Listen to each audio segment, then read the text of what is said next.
बिस्मिल्लाहिर्रहमानिर्रहीम। जो lecture number second था उसका बिल्कुल लास्ट पोर्शन में हमने पढ़ा है कि जब भी दो पैरेलल वायर्स होंगे और उसमें करंट I1 होगा और करंट I2 होगा, तो याद रखें ये दोनों वायर्स एक दूसरे को क्या करेंगे, अट्रैक्ट करेंगे। अगर अपोजिट डायरेक्शन में होगा तो क्या करेंगे, रेपेल करेंगे। अब देखते हैं कि इसका मैग्नीट्यूड क्या होगा। Clear? Eta point of view से ये एक इम्पॉर्टेंट टॉपिक है। Consider two wires having currents I1 and I2 respectively. इसमें करंट I1 है और इसमें करंट I2 है। इसका मैग्नेटिक फील्ड V1 है, इसका मैग्नेटिक फील्ड V2 है। क्लियर? इस वायर का इसके लिए एक्सटर्नल फील्ड ये होगा B2 और इस वायर के लिए एक्सटर्नल फील्ड क्या होगा, B1 होगा। अच्छा, consider two wires having current I and I2 respectively. Let F1 be the force due to L2। F1 इस पे फोर्स है जो इसकी वजह से है और F2 इस पे फोर्स है जो इसकी वजह से। हमने इन फोर्सेस के मैग्नीट्यूड फाइंड करने हैं। हमें पता है कि जब भी किसी भी करंट कैरिंग वायर को एक्सटर्नल मैग्नेटिक फील्ड में रखेंगे तो उसकी इक्वेशन होती है F1 is equal to I1 L1 B2। ये यहाँ पे B2 इसलिए आया क्योंकि इस वायर के लिए एक्सटर्नल फील्ड B2 है। इसी तरह अगली इक्वेशन जो आएगी F2 is equal to I2 L2 B1 according to. अच्छा, अब मुझे इस B2 की वैल्यू चाहिए। B2 जो है एक्चुअली ये मैग्नेटिक फील्ड है जो इस वायर की वजह से पैदा हो रहा है। एम्पेयर कह रहा है कि ये मैग्नेटिक फील्ड इस वायर की वजह से पैदा होगा, तो जितना करंट ज़्यादा होगा ये मैग्नेटिक फील्ड ज़्यादा होगा, जितना आप दूर जाएंगे ये मैग्नेटिक फील्ड कम होगा। तो B2 into L is equal to mu naught into I2। तो ये एम्पेयर्स लॉ है। एम्पेयर्स लॉ भी हम लिखेंगे यहाँ पे। ठीक है, so B2 dot L this Ampere's law. Okay, B2 dot L is equal to mu naught I2। B2 is equal to this, ये B2 उठा के उस इक्वेशन में पुट कर देंगे, हमारे पास आ जाएगा F1 is equal to mu naught L1 2 pi R I1 I2। याद रखें जिस तरह फोर्सेस पार्ट ऑफ मासेस के साथ डायरेक्टली प्रोपोर्शनल हैं, जिस तरह फोर्स पार्ट ऑफ चार्जेस के साथ डायरेक्टली प्रोपोर्शनल है, इस तरह फोर्स पार्ट ऑफ करंट्स के साथ डायरेक्टली प्रोपोर्शनल है। अगर आप मासेस डबल करते हैं दोनों मासेस तो फोर्स 4 टाइम्स इंक्रीज़ होगा। अगर आप चार्जेस डबल करते हैं तो फोर्स 4 टाइम इंक्रीज़ होगा। इस तरह अगर आप करंट डबल करते हैं तो फोर्स 4 टाइम्स इंक्रीज़ होगा। Clear? That is the magnitude of that force. अच्छा, इसके बाद एक और केस है। क्लियर? और ये एक और MCQ है। Two parallel beam of charges, एक है beam of currents in a wire, एक होता है चार्ज, एक होता है two parallel beam of charges, एक होता है two parallel current of wires, जो कि ऑलरेडी हमने पढ़े हैं। वहाँ पे जब सेम डायरेक्शन में होगा तो एक दूसरे को अट्रैक्ट करेंगे। बीम ऑफ चार्ज आएगा तो एक दूसरे को रिपेल करेंगे। सेम वायर्स में करंट पास होगा तो एक दूसरे को अट्रैक्ट करेंगे। चार्जेस होंगे तो एक दूसरे को रिपेल करेंगे। ये चार्जेस इस डायरेक्शन में जा रहे हैं, ये चार्जेस इस डायरेक्शन में जा रहे हैं। जब ये दोनों इस डायरेक्शन में जाएंगे तो ये दोनों चार्जेस को सपोज किया गया है कि एक दूसरे के लिए स्टेट ऑफ रेस्ट में होंगे। मतलब इनकी जो मैग्नेटिक फील्ड है, मैग्नेटिक रिलेटिव मोशन जो होगा इनके दरमियान वो ज़ीरो होगा। जब रिलेटिव मोशन ज़ीरो होगा तो ये एक दूसरे के लिए रेस्ट में होंगे, एक दूसरे के लिए रेस्ट में होंगे। तो रेस्ट में होंगे तो इनके लिए मैग्नेटिक फील्ड नहीं होगा, इनके लिए जस्ट इलेक्ट्रिक फील्ड होगा, इलेक्ट्रोस्टैटिक होगा। तो एक दूसरे को रिपेल करेंगे। याद रखें, अगर वायर्स की बात करेगा, करंट की बात करेगा तो अट्रैक्ट करेंगे, बीम ऑफ चार्ज की बात करेगा तो रिपेल करेंगे। Clear? Electric phenomena, therefore they will repel each other, move in the same direction. Clear? अच्छा, एक पॉजिटिव है और एक नेगेटिव है, तो ये क्या करेंगे, ये अट्रैक्ट करेंगे। इलेक्ट्रिक फिनोमेना इनके लिए अराइज होगा। हमारा मेन टॉपिक है एंड दैट इज है सोलेनॉइड। क्लियर? सोलेनॉइड है application of Ampere's law. Clear? Application of Ampere's law. Solenoid, solenoid जो है एक एक स्प्रिंग आपने ले लिया है, एक वायर आपने ले लिया है और उसको ऐसे राउंड कर दिया है। राउंड कर दिए राउंड करने के बाद आप इसको कनेक्ट कर देते हैं डीसी सोर्स के साथ। क्लियर? डीसी सोर्स के साथ कनेक्ट हो गया है। डीसी सोर्स के साथ कनेक्ट हो गया है और अब हमने ये देखना है कि इस सोलेनॉइड का मैग्नेटिक फील्ड क्या होगा। अगर देखा जाए, लुक एट दिस, यहाँ से करंट आ रहा है, करंट आ रहा है और यहाँ से करंट पास हो रहा है इससे। क्लियर? जब इससे करंट पास होगा तो करंट कैरिंग वायर के अराउंड जो मैग्नेटिक फील्ड होता है वो सर्कुलर शेप में होता है। क्लियर? तो यहाँ से मैग्नेटिक फील्ड ऐसे आएंगे। इसी तरह फिर इस वायर से जब करंट पास होगा तो मैग्नेटिक फील्ड इसके अराउंड भी सर्कुलर शेप में होगा, इसके अराउंड भी सर्कुलर सर्कुलर। तो ये वायर्स ऐसे, जो मैग्नेटिक फील्ड है ये ऐसे एक दूसरे के साथ रीइंफोर्स होके यहाँ से आ रहे हैं आ रहे हैं आ रहे हैं और यहाँ से निकल के वापस ऐसे आ जाते हैं। हमें पता है कि जब भी कोई वायर होगा, कोई वायर, उसको उसमें आप करंट पास करेंगे तो उससे मैग्नेटिक फील्ड क्या होगा, सर्कुलर शेप में होगा। क्लियर? कोई भी वायर है, कोई भी वायर है, आप उससे मैग्नेटिक करंट पास कर रहे हैं तो मैग्नेटिक फील्ड किस शेप में होगा, सर्कुलर शेप में होगा, लाइक दिस।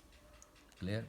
ओके। अब आप क्या करेंगे, आपने ये देखना है कि इसका जो मैग्नेटिक फील्ड है वो कैसे बनता है। यहाँ से जब वायर्स ऐसे, यहाँ से करंट पास होगा तो लाइंस ऐसे मैग्नेटिक फील्ड निकल रही हैं और सर्कुलर बनना चाहती हैं, वो ऐसे आ गई हैं, ऐसे। क्लियर? यहाँ से निकल रही हैं और ऐसे आ गई हैं। क्लियर? इसका मतलब है कि ये सोलेनॉइड जो है, ये सोलेनॉइड, जब आप इसको डीसी सोर्स के साथ कनेक्ट करेंगे तो ये एक आर्टिफिशियल मैग्नेट बन जाता है। इसको हमने ओरिजिनल मैग्नेट के साथ कंपेयर किया है तो ये क्या बन जाता है, आर्टिफिशियल मैग्नेट बन जाता है। ये इसका नॉर्थ पोल होगा और ये इसका साउथ पोल होगा। क्लियर? अब हमारा टारगेट ये है कि हम इस सोलेनॉइड की वजह से मैग्नेटिक फील्ड फाइंड करेंगे। आइए, ये सोलेनॉइड जो है ये आर्टिफिशियल मैग्नेट तो बन गया है, लेकिन इस आर्टिफिशियल मैग्नेट की इंटेंसिटी कब ज़्यादा होगी, कब कम होगी, आर्टिफिशियल मैग्नेट को हम कैसे स्ट्रांग बना सकते हैं, इससे हम चीज़ों को कैसे स्ट्रांगली अट्रैक्ट कर सकते हैं। तो एम्पियर्स लॉ हमारी हेल्प देगा इस मैग्नेटिक फील्ड के मैग्नीट्यूड को फाइंड करने में। अच्छा, a wire that is rounded in cylindrical shape known as solenoid. Cylindrical shape, this is a cylinder, okay, this is a cylinder. Let a solenoid having number of turns n and length L is connected across DC source as shown in figure. सादा सा start हमने ले लिया है, solenoid को हमने connect किया है किसके साथ, डीसी सोर्स के साथ। Okay, the current carrying solenoid behaves like a magnet that is known as electromagnet, artificial magnet. Electromagnet, electromagnet वो मैग्नेट जो करंट की वजह से पैदा होता है, वो मैग्नेट जो करंट की वजह से पैदा होता है, इट इज़ कॉल्ड इलेक्ट्रोमैग्नेट। अब हम देखना चाहते हैं कि कैसे हम इसकी इंटेंसिटी को फाइंड करेंगे। Look at this, we are interested to find magnetic field B two due to this solenoid according to Ampere's law, B dot L is equal to mu naught I, B dot L is equal to mu naught I. अच्छा, यहाँ पे हम एक loop consider करेंगे। याद रखें, Ampere's law जो है, Ampere's law that is valid for close loops, Gauss's law is valid for close surface. तो हम यहाँ पे देखना चाहते हैं कि मैग्नेटिक फील्ड जो होगा वो इनसाइड द सोलेनॉइड कितना होगा, मतलब उसकी इंटेंसिटी क्या होगी। तो हम एक लूप कंसिडर करते हैं। लूप ये है, ये एक रेक्टेंगल शेप में हमने लूप कंसिडर किया है जिसके 4 साइड्स हैं, L1, L2, L3, L4, L1, L2, L3, L4, L1, L2, L3, L4, L1, L2, L3 and L4, 4 इसके लाइंस हैं। क्लियर? अब हमने देखना है कि ये मैग्नेटिक फील्ड इन लूप के क्रॉस क्या होगा, और हमारा इंटरेस्ट ये है कि हमने इसके inside the coil, inside the solenoid magnetic field find करना है। तो देखा जाए 4 किस्म के लेंथ्स हैं, तो यहाँ पे L1 plus L2 plus L3 plus L4 is equal to mu naught I, B dot L1, B dot L2, B dot L3, B dot L4 is equal to mu naught I. Dot को remove करने के बाद cos theta, cos theta, cos theta, देखते हैं कि theta theta क्या होगा। L1 के लिए देखा जाए तो ये आउटसाइड द मैग्नेटिक फील्ड है, मतलब यहाँ पे मैग्नेटिक लाइंस नहीं है, तो यहाँ पे ये 0 हो गया है। यहाँ देखा जाए तो मैग्नेटिक लाइंस ऐसे हैं और इसके लेंथ ऐसे है, तो एंगल क्या है, 90। यहाँ देखा जाए तो एंगल क्या है, 90। हाँ, यहाँ देखा जाए L3 के लिए तो एंगल क्या होगा, 0। इसका मतलब है कि एक लेंथ इफेक्टिव है, 3 लेंथ्स इफेक्टिव नहीं है। तो अगर वो इफेक्टिव नहीं होंगे तो उनका मैग्नेटिक फील्ड क्या हो जाएगा, उनके लिए जो एम्पियर्स लॉ क्या है वो 0 हो जाएगा, बी डॉट एल। अच्छा, B L is equal to mu naught I, B is equal to N mu naught I by L. N का क्या आ गया है, नंबर ऑफ टर्न्स, और एन बाई एल छोटा एन जो है ये बराबर हो जाएगा number of turns per unit L. अब ये इक्वेशन आपका कंसेप्ट क्लियर करेगा। हमारा टारगेट ये है, मैं चाहता हूँ कि आर्टिफिशियल मैग्नेट बने, तो सबसे पहला काम जो मैंने करना है वो ये करना है कि इसके नंबर ऑफ टर्न्स को काफ़ी ज़्यादा करना होगा। क्लियर, काफ़ी ज़्यादा करना होगा। मैं अगर चाहता हूँ कि आर्टिफिशियल मैग्नेट स्ट्रांग बनेगा तो उसमें करंट ज़्यादा फ्लो होनी चाहिए। मैं अगर चाहता हूँ कि आर्टिफिशियल मैग्नेट ज़्यादा स्ट्रांग होना चाहिए तो थोड़े से लेंथ में नंबर ऑफ टर्न ज़्यादा होने चाहिए। A straight magnetic field line along the axis of the solenoid. Magnetic field जो है ये along the axis of the solenoid होता है। Magnetic lines inside and outsides are anti parallel with each other. ये कुछ इन्फॉर्मेशन हैं, याद रखें। यहाँ से देखें, लाइन साउथ से नॉर्थ की तरफ जा रही हैं और यहाँ पे लाइंस नॉर्थ से साउथ की तरफ, तो ये दोनों लाइंस एक दूसरे के एंटी पैरेलल हैं। एमसीक्यू है क्लियर, जिसमें lines inside the solenoid and line outside the solenoids, इनके दरमियान एंगल क्या होगा, so angle is 180 degree, anti parallel with each other.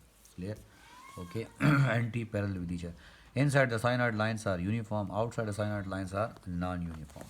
Clear, दोनों आपस में इक्वल नहीं होंगे। अच्छा, इसके बाद रिजल्ट्स देखते हैं, उस इक्वेशन की रिजल्ट देखते हैं जो कि अभी हमने पढ़ा है और उसको यूटिलाइज करते हैं। जितने नंबर ऑफ टर्न ज़्यादा होंगे उतना मैग्नेटिक फील्ड क्या होगा, स्ट्रांग होगा, अगर आई एल कांस्टेंट होंगे। अब दो साइनाइड्स हमने ड्रा किए हैं, एक साइनाइड ये है और एक साइनाइड ये है। नंबर ऑफ टर्न्स, लेंथ दोनों का सेम है, करंट दोनों का सेम है। इसमें नंबर ऑफ टर्न्स ज़्यादा है, इसमें कम है, तो यहाँ पे अगर नंबर ऑफ टर्न्स इससे 3 टाइम्स ज़्यादा हैं तो मैग्नेटिक फील्ड 3 टाइम्स ज़्यादा हो जाएगी। इसके नंबर ऑफ टर्न्स इससे 3 टाइम्स ज़्यादा हैं, ए के नंबर ऑफ टर्न्स बी से 3 टाइम्स ज़्यादा हैं, तो मैग्नेटिक फील्ड जो ए का होगा वो 3 टाइम्स ज़्यादा हो जाएगा। करंट, अगर नंबर ऑफ टर्न्स दोनों में सेम हो, नंबर ऑफ टर्न्स दोनों में सेम हो, लेंथ सेम हो, और इसमें करंट ज़्यादा हो इसके मुकाबले में, तो अगर 10 टाइम्स करंट ज़्यादा है तो 10 टाइम्स मैग्नेटिक फील्ड ज़्यादा होगा। Clear, okay. अच्छा, इसके अलावा एक और केस क्या है, जितना लेंथ ज़्यादा होगा उतना मैग्नेटिक फील्ड कम होगा। ये एक साइनाइड ये और एक साइनाइड ये है, ये साइनाइड एक दूसरे से काफ़ी दूरी पे है, नंबर ऑफ टर्न दोनों में सेम है, और ये नज़दीक है। जब ये नज़दीक होंगे तो लाइंस नज़दीक होंगे, इंटेंसिटी ज़्यादा होगी। इस केस में इंटेंसिटी कम होगी, इस केस में इंटेंसिटी ज़्यादा होगी। अगर 2 टाइम्स लेंथ ज़्यादा है तो 2 टाइम्स मैग्नेटिक फील्ड कम होगा। इसी तरह मैग्नेटिक फील्ड जो है ये डायरेक्टली प्रोपोर्शनल है किसके, म्यू नॉट के। म्यू नॉट का मतलब क्या है, म्यू नॉट का मतलब ये है कि एक साइनाइड ऐसा है जिसमें आयरन है और एक है इसमें आयरन नहीं है। अगर आयरन है तो जिसमें आयरन होगा उसमें मैग्नेटिक फील्ड ज़्यादा होगा। याद रखें, आयरन जो है, अगर आप किसी भी आयरन को मैग्नेट के साथ अटैच करते हैं तो कुछ दिनों के बाद जो आयरन है वो भी मैग्नेट बन जाता है। मैग्नेट एक्चुअली होता ही आयरन है जिसमें हार्ड आयरन्स होते हैं और उसकी रिटेंटिविटी ज़्यादा होती है, कोर्सिविटी ज़्यादा होती है, तो वो जो है वो लॉन्ग टर्म तक अपने मैग्नेटिक फिनोमेना को रिटेन करता है। क्लियर, सादा सी बात यह है कि अगर मीडियम होगा तो मैग्नेटिक फील्ड जो होगी वो ज़्यादा होगी। तो ये हमारा टॉपिक था। अगला टॉपिक जो है वो इंशाल्लाह हमारा लेक्चर नंबर 3 में होगा, and that is lecture number 4 में charge particle inside the magnetic field. Wish you best of luck.